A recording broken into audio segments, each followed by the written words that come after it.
متخصصان و کارشناسان ساحه ورزش بر آن نظرند که برگزاری مسابقه‌های ورزشی برای تجربه گرفتن ورزشکاران بهترین واسطه به حساب می‌رود. به خاطر عملی گردیدن همین گونه نقشه‌ها فدراسیون گوشتین جودوی تاجیکستان سالهای اخیر در قلمرو مملکت ده‌ها مسابقه‌های ورزشی را برگزار می‌کند که واقعاً چنین اقدام‌ها می‌تواند در کشف ورزشکاران جوان و نورس نقش مؤثر گذارد. و امروز ما قرار داریم در مسابقه جمهوری آید به گوشتین جودو میانی نورسان سالهای تولد 2004 و 2006 و برای شما انعکاس خواهیم کرد که این مسابقه چگونه جریان میگیرد و در این مسابقه کدام از پهلوانان نورس مهارت خوب نشان میدهند.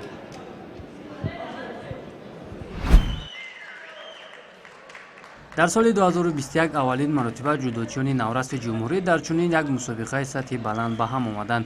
220 داوطلب برای موقع پیدا کردن در رده‌بندی داخلی برای نیروسنجی تیار بودند. چگونه که در افتتاح مسابقه مسئولین ورزش مملکت و نمایندگان فدراسیون جودوی کشور ابراز داشتند، محض توسط برگزاری چنین مسابقه ها می توان کسبیت ورزشکاران را بلند برداشت و در پیدا کردن چهره‌های نو زمینه. همزمان گفته شد که گوشتین جودو سالهای اخیر در تاجیکستان به طور کاملا فراگیر رشد کرده مکتب‌های پهلوانی در مناطق مملکت بیشتر شده است که چنین روند تقاضا می‌کند که مسابقه‌های ورزشی بیشتر و بهتر برگزار شوند.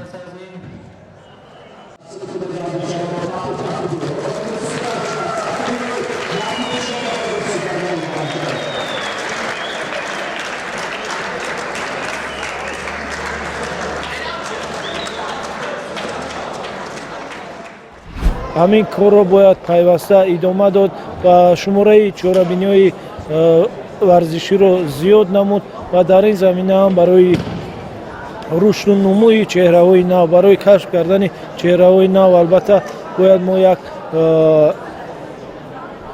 نظری نیک داشته باشه و این است ورزش و این است برای در سطح جهانی یعنی که معرفی نمودن ورزش تاجیک اینچنین جودوی تاجیک. مطابق نظامنامه مسابقه باخوری‌ها از روی وزن‌های زیرین جریان گرفت: 50 55 60 66 73 81 90 و جمعی 90 کیلوگرم. معلوم است که برای اشتراک در چنین مسابقه‌ها دلخواه ورزشکار آمادگی جدی می‌بیند و چون وارد میدان می‌شود تنها در ذهنش یک چیز است: غلبه به دست آوردن. ولی در قوازمایی همان پیروز می‌شود که آمادگی خوب دیده است. از هر اشتراکچی که پرسان می‌شدیم چنین مسابقه‌ها را برای خود مهم و سروقتی می‌دانستند.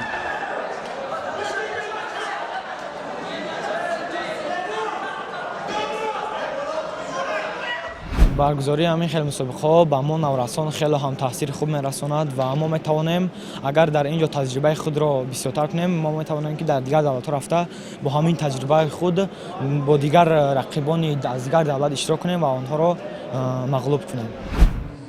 راه اندازی نمودن مسابقه های ریتینگی از قبیل اون اقدام های فدراسیون جودوی کشور به حساب می رود که در تربیت و به کمال رساندن و پیدا کردن چهره های جدید نقش کلیدی می گذارد. زیرا اگر پهلوانان از قدم های اول طبق برنامه مخصوص تربیت یابند پس فردا کار باز هم خوبتر خواهد شد. تاکورسی جودو از همین نورسو سر می شود. ما از حوزه نقشه با 2024 ما در نظر داریم که از نورسان سر کنیم و جوانان از بین اینها بچه‌های لیاقتمند رو به دسته منتخب کلانسالان دعوت کرده با اونها برای بازی‌های المپی پیش‌آیند ما کار کنیم با اینها. مشاهده‌ها نشان می‌دهند که در بسیاری از مسابقه‌های ورزشی دستپروران مکتب‌های ورزشی شهر دوشنبه مهارت خوبتر نشان داده بیشتر زینه‌های افتخاری رسوایی می‌شوند، اما در این مسابقه دیگر تیم‌ها هم رقابت خوب نشان دادند.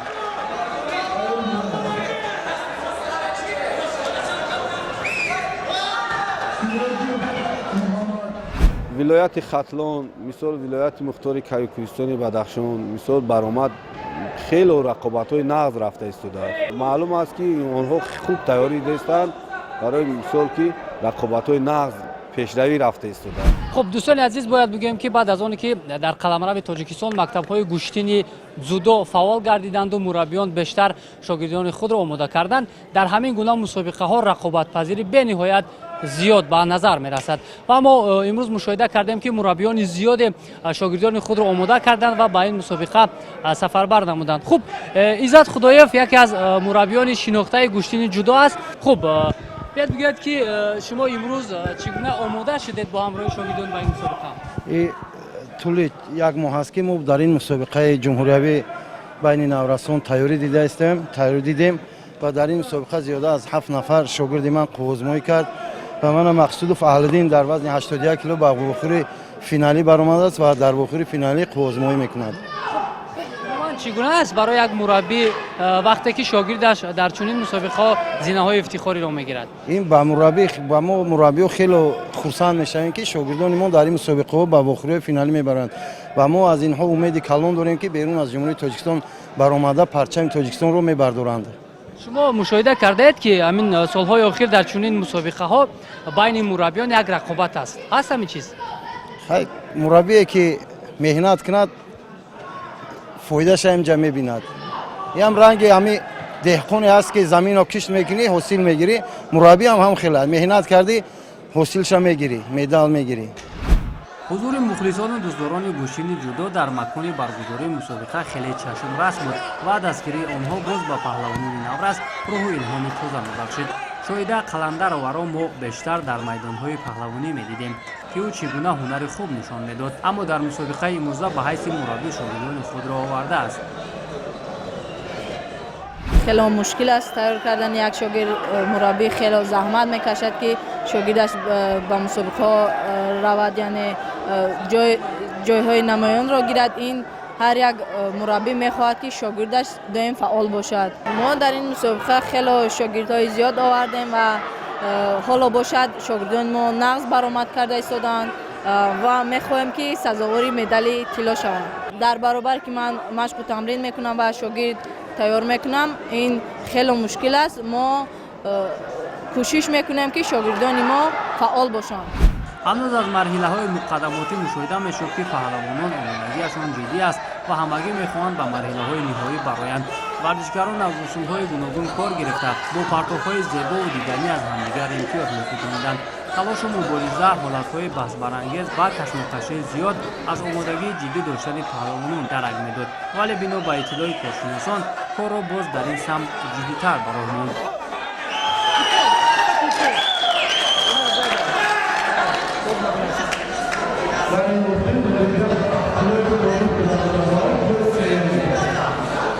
البته جوابگو هستند، بچه‌های بسیار خوب برآمد میکنند، وقت تجربهشون کم است، چون که ما در آینده با فدراسیون جودوی جمهوری تاجیکستان، کمیته ورزش و کمیته ملی المپی تلاش دارند که مسابقه بین نورسان، جوانان و کلانساران بسیارتر در جمهوری شوند.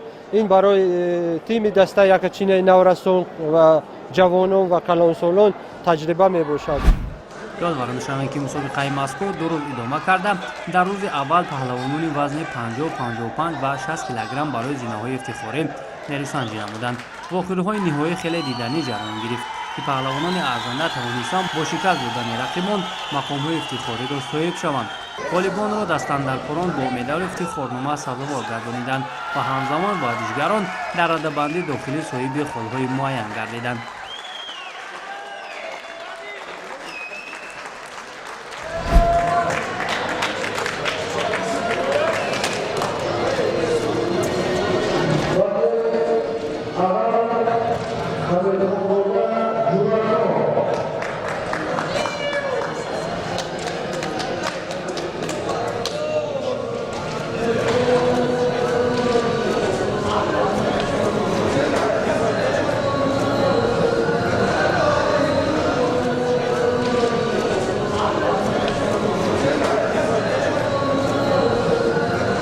از دسته فدراسیون گوشتین ملی در این مسابقه جمهوری نورسان اشتراک کرده است. سزاوار جای یکم شده و میخواهم در مسابقه بین المللی در خیلی سزاوار جای یکم شوم. در این مسابقه 5 حریف خودم را مغلوب کردم و در حریف ششمم بای دادم. و من از این راه افتاده نیستم.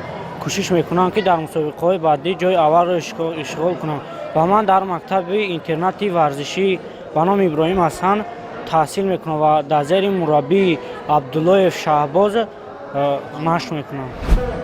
дар рӯзи дуюми рақобатҳо варзишгарони вазнҳои 66, 73, 81, 90 ва ҷамъи 90 килограмм ба майдон баромада барои мақомҳои ифтихорӣ нерӯсанҷӣ намуданд. аслан дар вазни 66 килограмм ҷудочиёни мо дар сатҳи байналмилалӣ он қадар муваффақ нестанд ки иллати онро дар рақобатпазир намудани паҳлавонон дар ин вазн маънидод мекунанд. аммо бино ба иттилои мураббиёну коршиносон маҳз роҳандозии чунин мусобиқаҳои рейтингӣ дар кашфи бачаҳои лайоқатманд нақши калидӣ мебозад, чаро ки дар нахуст чунин мусобиқа миёни наврасон наздики 50 ҷудокор дар вазни 66 килограмм ширкат намуданд. чуноне ки собиқадорони ҷудо иброз медоранд, агар дар ҳамин гуна мусобиқаҳо мураббиён рақобатпазирро таъмин созанд, фардо чеҳраҳои ҷадид бештар рӯи майдон меоянд.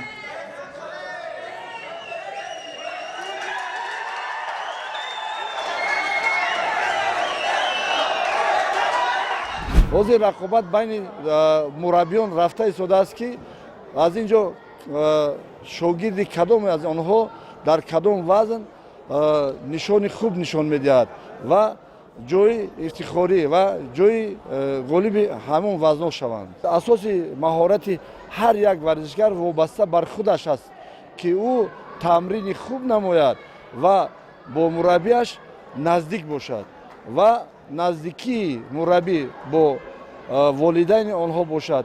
дар он ҳолат мо варзишгари хуб ба воя расонда метавонем. чун аз таҷрибаи чунин мусобиқаҳо маълум аст, аксар ҳолат аз ҷониби доварон иштибоҳҳо сар мезанад, ки боиси норозигӣ ва ҷанҷолу хархаша мегардад. ба хотири одилона ҳакамӣ намудан ва ба хатогӣ роҳ надодани доварон, Рамзӣ Шамиров, довари дараҷаи байналмилалӣ, ҷараёни қуввозмоиҳоро назорат мекард. дар сурати ба миён омадани ягон шаку шубҳа аз наворҳои такрорӣ кор мегирифтанд. доварое ки мо муайян кардем, ино доварои камтаҷриба ҳастанд, на аввалин қадамҳо барои доварӣ ҳастанд ва ин як таҷриба барои вай аст ва дар оянда мо мехоҳем ки аз ин доварон доварои дараҷаи байналмилалӣ тайёр кунем. албатта бекамбудӣ ягон кор нест ва имрӯз дар доварои ҷавон камбудиҳо буданд ва аз тарафи комиссияи доварон ва ё бо ҳамун усулҳои такрорӣ ки нишон доданд, мо камбудиҳоро дар ҷояшон ҳал намудем. чун мусобиқаи имрӯза аввалин рақобати сатҳи ҷумҳуриявӣ дар соли 2021 барои варзишгарону мураббиён ба ҳисоб мерафт, аз ҳамин хотир намояндагони дастаҳо бачаҳои навкори худро низ ба менависандиҳо ворид намуданд, то аз малакаву сатҳи қуввозмоии онҳо огаҳ бошанд. аслан агар мо хоҳем ки оянда ҷудочиёни хуб дошта бошему дар сатҳи ҷаҳон кишвари моро намояндагӣ кунанд, бояд аз ҳозир таҳффузӣ мустаҳкам гузорем ва барои ояндаи дурахшон камари ҳиммат бандем.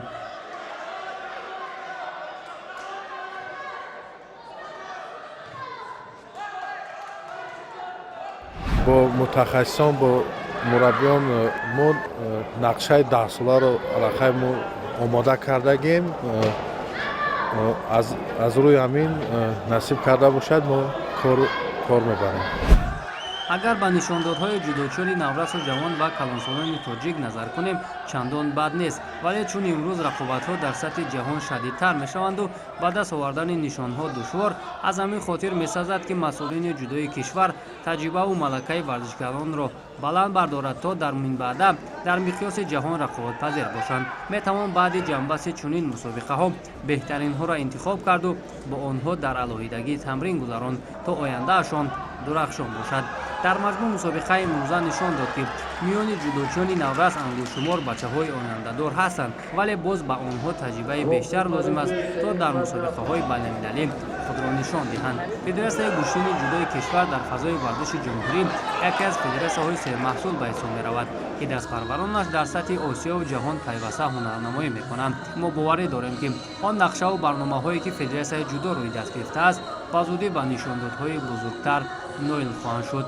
баъд аз талошу нерӯсанҷии паҳлавонон, беҳтаринҳо тавонистанд зинаҳои ифтихориро соҳиб гарданду роҳи худро ба мусобиқаҳои байналмилалӣ ҳамвор. бигзорин ҷоизаҳое ки имрӯз паҳлавонони наврас ба гардан овехтанд, фардо онҳоро ба нишонҳои мусобиқаҳои байналмилалӣ иваз намоянду номи миллатро боло бардоранд.